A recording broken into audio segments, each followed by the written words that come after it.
31 August 1888 খ্রিস্টাব্দে লন্ডনের white চ্যাপেলে ম্যারি অ্যান নিকোলাস নামে এক মহিলার মৃতদেহ পুলিশ উদ্ধার করে। তার মৃতদেহ দেখে বোঝা যাচ্ছিল কেউ তাকে নৃশংসভাবে হত্যা করেছে, কিন্তু পুলিশের কাছে কোনো ক্লু ছিল না। এই খুন সেই সময় গোটা শহরে হইচই তুলে ফেলে। এরপর শুরু হয় তাণ্ডব। এই ঘটনার 9 দিনের মাথায় অর্থাৎ 9 সেপ্টেম্বর রাতে এই খুনির পরবর্তী শিকার হয় অ্যানি চ্যাপম্যান নামে আরেকটি মহিলা। পুলিশ যখন এই মৃতদেহ পায় তখন দেখে তার শরীর থেকে জরায়ু এবং মূত্রাশয়ের একটি অংশ উধাও, অর্থাৎ খুনি জরায়ু ও মূত্রাশয়ের একটি অংশ কেটে নিয়ে যায়। এবার শহরে ছড়িয়ে পড়ে আতঙ্ক। স্কটল্যান্ড ইয়ার্ডের তথ্য অনুযায়ী 1888 খ্রিস্টাব্দের 31 আগস্ট থেকে 9 নভেম্বরের মধ্যে 5 জন যৌনকর্মীকে খুন করেন এই খুনি। সেই 5 জন যৌনকর্মীর নাম ছিল Mary Ann Nichols, Annie Chapman, Elizabeth Stride, Catherine Edwards এবং ম্যারি জেন কেলি। এর মধ্যে 3 জনকে গলার নলি কেটে খুন করা হয় এবং তারপর তাদের দেহের ভিতরের বহু অঙ্গ প্রত্যঙ্গ বার করে নেওয়া হয়। পুলিশ বুঝতে পারে এই খুনি আর যাই হোক, শরীর ও শরীরের ভেতরের অঙ্গ প্রত্যঙ্গ সম্বন্ধে এই খুনির অনেক জ্ঞান আছে। এই ঘটনা চলাকালীন পুলিশের কাছে অনেক চিঠি আসে, যেগুলিতে বিভিন্ন লোক নিজেকে, নিজের আত্মীয়কে, নিজের বন্ধুকে খুনি বলে দাবি করেছিলেন, কিন্তু সেসব চিঠিগুলি ছিল সম্পূর্ণ ভুয়ো। পুলিশ এই চিঠিগুলিকে সিরিয়াস নেওয়া বন্ধ করে দেয়। ঠিক তখনই পুলিশের কাছে পৌঁছায় 3টি চিঠি, যেটি দেখে পুলিশের ঘাম ছুটতে থাকে। প্রথম চিঠিটির নাম ছিল ডিয়ার বস। এই চিঠিতে খুনি 2টি কাটা কান পাঠায় পুলিশকে এবং এই চিঠিতে সে নিজেকে জ্যাক দ্য রিপার নামে তুলে ধরে। দ্বিতীয় চিঠির নাম ছিল সসি জ্যাকি। এই চিঠিতে রিপার নিজের 2টি করা খুনের বিষয় বলে এবং তৃতীয় চিঠিটি ছিল সবথেকে বেশি ইন্টারেস্টিং। এই চিঠিটির নাম ছিল ফ্রম হেল। এই চিঠিতে জ্যাক একজনের অর্ধেক কিডনি পুলিশকে পাঠায়। এই চিঠিটি রক্ত দিয়ে লেখা হয়েছিল এবং জ্যাক বলে বাকি অর্ধেক কিডনি সে ভেজে খেয়ে নিয়েছে। এই চিঠি পাঠানোর কিছুদিন পর অর্থাৎ 30 সেপ্টেম্বর রবিবার ভোরবেলা এলিজাবেথ স্ট্রাইট আর ক্যাথারিন এডওয়ার্ডসের লাশ পাওয়া যায়। দুজনকে পাওয়া যায় 2 জায়গায় এবং দুজনেই ছিলেন পতিতা, অর্থাৎ একই রাতে জ্যাক দ্য রিপার 2 জায়গায় গিয়ে খুন করে আসে। ক্যাথারিনের গলা ছিল কাটা এবং তার তলপেটের নিচও ছিল কাটা। ভেতরের বাম কিডনি আর জরায়ুর সিংহভাগ কেটে নিয়ে গেছিল জ্যাক দ্য রিপার।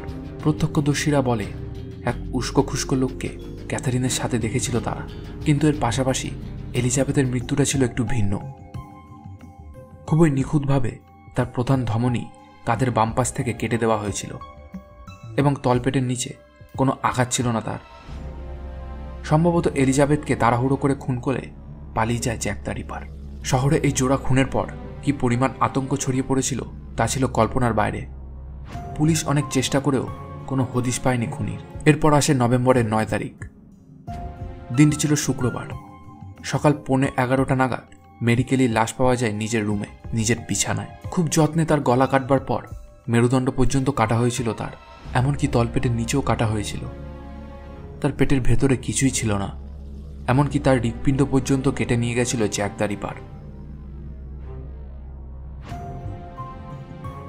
এরপর পুলিশ খুনিকে ধরার জন্য হাজার চেষ্টা করে। 2000-এরও বেশি মানুষকে সন্দেহের বশে জেরা করেছিল পুলিশ, কিন্তু জ্যাক দ্য রিপারের কোনো হদিশ পাওয়া যায় না। অবস্থা এমন হয়, কোনো মৃতদেহ উদ্ধার হলেই পুলিশ ধরে নিত এই খুন রিপারের। এই সময় মোট 11 জন পতিতার মৃতদেহ উদ্ধার করা হয়, যার মধ্যে 5টি কনফার্ম ছিল যে এই খুন রিপার দ্বারাই হয়েছে এবং 6টি নিয়ে সন্দেহ ছিল পুলিশের। কিন্তু রিপার কেন শুধু পতিতাদেরই হত্যা করত? এর থেকে উঠে আসে অনেক থিওরি।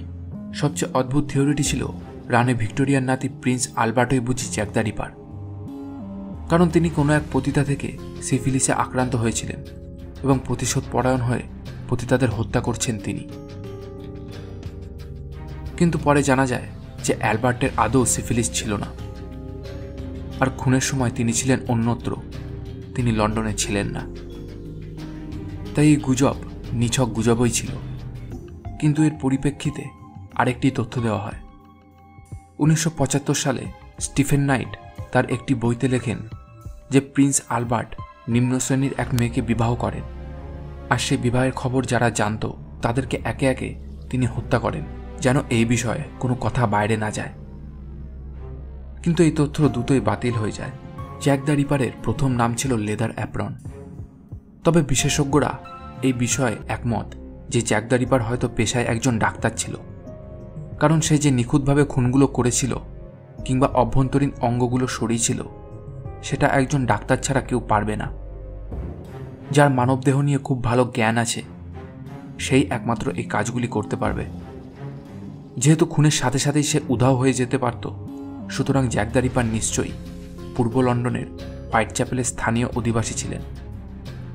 এর জন্যই সে চেনা অলিগলিতে দ্রুত পালিয়ে যেতে পারত। আরেকটি বিষয়, সে কখনো উইকেন্ড ছাড়া খুন করেনি। 9 নভেম্বর 1888 খ্রিস্টাব্দে ম্যারি জেন কেলির মৃত্যু দিয়ে রিপার তার এই খুন বন্ধ করেন।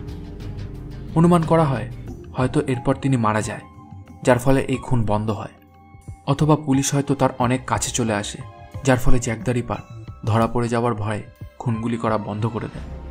কিন্তু বিষয় যাই হোক, আজ এই ঘটনার প্রায় 135 বছর হয়ে যাওয়ার পরেও পুলিশ এই খুনের কোনো কিনারা করতে পারেনি। কেন নৃশংসভাবে মরতে হয়েছিল সেই মহিলাদের? কেই বা এই খুনি? নেই এর কোনো উত্তর, হয়তো কোনোদিন হবেও না। তবে হ্যাঁ, এখনো মানুষ জ্যাক দ্য রিপারের নাম শুনলে আতঙ্কে কেঁপে ওঠে।